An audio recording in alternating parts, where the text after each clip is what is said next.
And welcome back everyone to ESA Winter 21. We are still raising money for the Alzheimer's Fund, and links to donate can be found below the stream.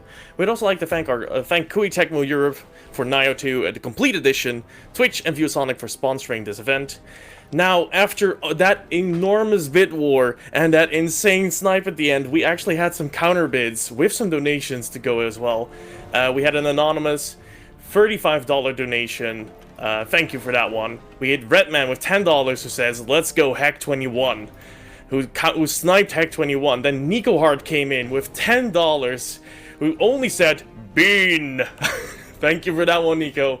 And F. Marshall came in with another $30 at the end there. Sniper, no sniping. And with that, we close the donation board, and I am happy to announce everyone that Big Bean 2 has won. So with that, take it away, Banana, with Fallout 3 any percent. Alright, thank you. My name is bananapegasus, also known as Banana, and today I am going to be running Fallout 3 any percent, and I'm joined by, go ahead. Hi, I'm Radioactive. I have Radioactive here. He is an amazing and knows so much about Fallout 3 and has probably seen the game code more than the devs themselves. So I'm really happy to have him on here. So, real quick explanation of what any percent is. It's just finishing the game as fast as possible. Timer starts as soon as you gain control of your character as a baby, so we don't go through the whole character creation cutscene and making your character. Timer ends as soon as you enter 216 and press enter. So, without further ado, we'll go ahead and start this. So 3, 2, 1, let's go. First thing we're going to want to do is make our way towards Dad. We're going to do some quick save, quick loads here just to skip his dialogue. We're going to go ahead and push him. Another thing is that the game isn't in English. We went ahead and messed around with the game files a little bit, which technically is not allowed in a legal run. So we did that just for a little bit of fun. It was for a good reason, though. The game is fastest in Japanese, but since it was never officially released in Japanese, it's technically not legal for the game rules. We kind of just did this for a bit more fun. Yeah, it's a short run as well, so it won't mess up the game too much. So right now we just did truck push, which is basically pushing Dad to a trigger to advance his dialogue to allow us to leave here just a little bit faster. And now we're at our 10th birthday party, and everyone knows when they're 10 they get their Pip-Boy. But generally at a birthday party you would go ahead and socialize with people. We're just going to go ahead and quick save, quick load, and make our way right through this door and ignore everyone at our party. We're going to go ahead and do some stop hops now, which is, what was it, the fastest, but not consistent, right, Radio? Yeah, it's the fastest movement speed by a few units, like 1 or 2, but Speed Cripple beats it just because of the fact that you don't have that very short stopping window in between. Yeah. So, if you guys watched Jabba's run right before, Speed Cripple is more consistent than stop hopping, so that's why we do it. It allows us to do a couple other tricks as well. So we're going to go ahead and shoot these targets, shoot the Rad Roach. Generally on very easy, it's a one-shot. Got a little bit unlucky, so it took 2 shots right there. We're going to go ahead and push Dad again to his trigger. And we're going to go ahead and smile for the camera. So now we're a little bit into the future. Generally, we would go ahead and take our GOAT exam. And then we would go ahead into the future again. But this time we're going to clip on out of bounds and do something called COC. Radio, if you want to explain that. So COC was a thing implemented by the devs since they knew eventually something or someone would get out of bounds, and it stands for Center on Cell. And this is a spot which someone predefined somewhere in this cell. And this cell is just usually an interior. So in this case it happens to be the place you would be when you are 18. Just near your bedroom. Yeah, and the way it works in the vault escape sequence is that it triggers it early. So generally we would have to go through all of the other triggers, but we're able to escape the vault earlier because we did that COC. And we're able to interact with doors from behind out of bounds as well, so we're going to be using that a large amount during this run and continue to use COC. And now we have 2 options. We can go ahead and do Cliff Cripple, or we can go ahead and do Missile Cripple. Both will give us Speed Cripple, but we're not going to do Cliff Cripple because it requires me to close my game and it can eat up a lot of time. But it is faster if you do get it first try, but since it is since I kind of want to keep this single segment, well, not exactly single segment. I want to keep this without closing the game. We're going to go ahead and do Missile Cripple. I'm also going to show you guys something called ghost duping, which is basically tricking the trader into selling back their own items, if you want to also explain that, Radio. So Fallout 3 and Fallout New Vegas have, well, all Bethesda games really have very buggy mechanics. Most of the time in Fallout 3 and New Vegas, you'll have this how many do you want to take window. And because this game is just the worst when it comes to good coding, there's a slight few frames in between when you press accept and the thing actually moving over. So if you manage to press 2 keys at almost exactly the same time, you will sell, say, 17 energy cells, but you won't actually sell the energy cells, you'll sell the thing below it. So using this, you can get almost infinite store credit to buy whatever you need. And it's kind of similar to what we do for duping any items. If you watch Jabo's run, he duplicated Nuka-Cola Quantums and a couple other things during his run, and it's somewhat similar, just we do it with vendors instead of containers. Now we're going to be making our way towards the Citadel, and not sure if you have any donations or anything, but if you want to go ahead. I have a $15 very suspicious donation by Dev who says bananapegasus is sus. I don't know what that means, but I think they're onto you. Oh no.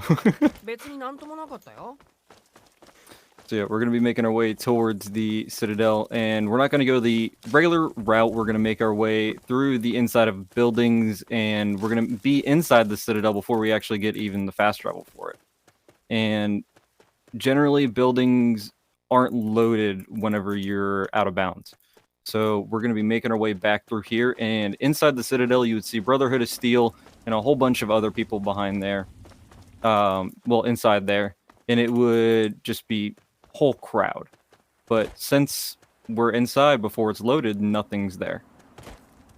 And we're able to grab the fast travel and then make our way back to Vault 101. And then we have our long trek towards the little lamplight, where we're able to go get the Gek and then continue the main quest line. And then as far as Speed Cripple goes, the way it works is that you quick load the game as soon as you cripple your legs, which gives you double walking speed pretty much. And how much exactly is it, Radio? It's a little bit under 160%. It's around like 155. We were able to use Cheat Engine actually to figure out exactly the speed, and that's how we figured out stop popping was a bit quicker. Yeah, and then like we said before, the consistency of it is just a little bit different, and that's the reason why we don't use that the entire run. And you also can't combine the two, if you're wondering why we aren't doing both. Yeah, when I first picked up Fallout 3, I thought that I could go ahead and combine both of them, and I didn't realize until later on that I couldn't. If you saw Carry-On's run for New Vegas Glitchless, it has stop hopping in it pretty much the entire time, because in New Vegas, stop hopping is not considered a glitch, while in Fallout 3 it is. And that's just because of the way the Speedrun.com mods have the definition of a glitch. So in glitchless for Fallout 3, it's pretty much just walking. We're also playing on very easy right now, so we're able to not take too much damage, because we're going to come up later on to some super mutants, which we would take a lot of damage from, especially the one with the minigun, which will pretty much kill us right away if we were on a harder difficulty. Also, the thing that you just heard is, I guess it was I guess it was nothing, but since it's in Japanese, doesn't make too much sense for those who don't speak it. But the reason why that happens is because we left the vault as a child. What age again? What was it? 16? Yeah. Right? Yeah. So we are 16 right now, escaping the vault. Generally, you're 18 when you're escaping the vault. And it gives you a child's dialogue. So it gives you the default Little Lamplight voice file, which is honestly pretty neat that the game had a little bit of a backup for that, even though they didn't intend on you leaving the vault as a child. And this is just a long track before we're able to make our way towards Little Lamplight and do some more quick out-of-bounds stuff. We're going to have a super mutant right around the corner here, and the super mutant can either throw a grenade or shoot us. If he throws a grenade, we have to be super careful, because it can cripple our legs and then cause us to lose speed cripple. If we lose speed cripple, I'd have to go all the way back to where I made my save when we did missile cripple, and it's just a huge time loss, and it could be super annoying. And to anyone that is curious as well, the current stop hopping world record, I believe, is 16 minutes and like 12 seconds, whereas with speed cripple, it's 14:19. Yes, I believe so. That's because a lot of the tricks that we do involve speed cripple, and then also is just more consistent. So we're setting up for a trick right here. It's called void swimming. When we fall down in the water, we quick save, and we're able to quick load when we're back into the water, and instead of falling down and hitting the COC, we're able to swim within the void, making our way towards the door over here. Just bypassing pretty much all of Little Lamplight. Sometimes it can be a little bit inconsistent. I've had a really good run lost to it. I was doing all quests and I decided to do void swimming, and I lost a good 5 minutes because I was getting frustrated at it. But yeah, those super mutants would pretty much tear us to shreds if we were on any other difficulty other than very easy. Another thing that you'll notice me doing is making sure that I avoid the stagger animation whenever I'm falling down because of speed cripple. It will slow me down instead of trying to find routes to go around. We open up that first door because it's not consistent to clip through, but while that door is, you'll notice me do that for a couple doors. So we're going to make our way towards Rock Boss right now. Radio, if you want to explain Rock Boss. Rock Boss, weird name, it's been around forever, but you can essentially clip out of bounds and jump up a giant rock to skip like a 3-minute walking segment. Yeah, it's had a name for a while, so we all just kind of kept with it. And we're going to be doing some stair clips to get on top of the geometry of the vault, and we're able to make our way all the way towards the Gek right now. And for the Gek, we have to activate the fire alarm in order for us to get the end game quest, so we can pick up the Gek and allow us to go through the cutscene to make our way towards Raven Rock. And this is all because the script to do with activating the fire alarm does not have an if statement in it. If it did, this run would easily be 20 to 30 minutes longer. Yeah. Because wouldn't it involve us going to Tranquility Lane, getting Dad and all that? Yeah. Funnily enough, actually, in the TTW mod for Fallout New Vegas, you actually do have to do this other route because they fixed a bit of the code. Yeah. So I'm going to make a safety save right here. We're going to set up for something called third-person interaction, where we just go up to an object and we're able to go in the third person, move our camera enough where we're able to pick up an object which is just out of reach or behind some sort of geometry. And it also allows me to ensure that I don't die to radiation, and if I do, it doesn't kill me right away and I have to go all the way back. So we have a little cutscene right here where they pick up the Gek from us, and then we get transported to Raven Rock. So if you have some donations, this would be perfect. I do have an announcement. We just hit $32,000 for the Alzheimer's Fund, and thank you so much everyone who donated so far. That's amazing. And with that comes a donation from Megs2001 for $25 who got us there, who says, "Go banana!" Heart. Thank you so much, Megs, for that. Thank you, Meg. So this cutscene in Japanese, a little funny. It can crash the game if a super mutant comes into the room. I don't remember exactly what causes that. I don't even know if we know what causes that, Radio, right? This game is just full of unsolved mysteries. Yeah. So we're just going to master the dialogue here, and Colonel Autumn and the President are going to have a little bit of an argument. And for the President, his dialogue, instead of quickly doing quick save, quick loads, we do it about every 2 seconds to perfectly get in between his dialogue. And instead of picking up stuff from the locker, we're just going to skip all that because we don't need anything in the locker at the moment. We're going to make our way up here, and we're just going to navigate quickly through Raven Rock so we can go ahead and talk to the president and head on out of there and then make our way towards the end game.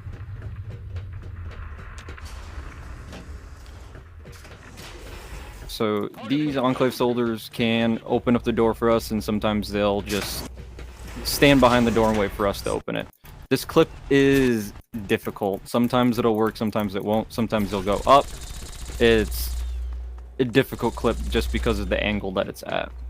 So we're going to make our way all the way towards the top right now and talk to the president, where he's going to tell us to poison the water, and we're going to say we'll think about it, when we'll just take it and then not do it. And this clip right here is a clip that I just wanted to show off. I'm going to try it one more time. This clip is like about a few seconds, 2-3 seconds. I'm just going to skip it then.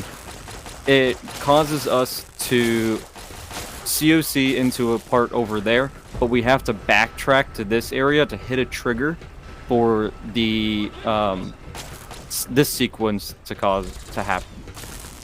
Yeah, this place here is plagued with invisible walls where if you don't hit the trigger immediately before it, you can't progress. Yep.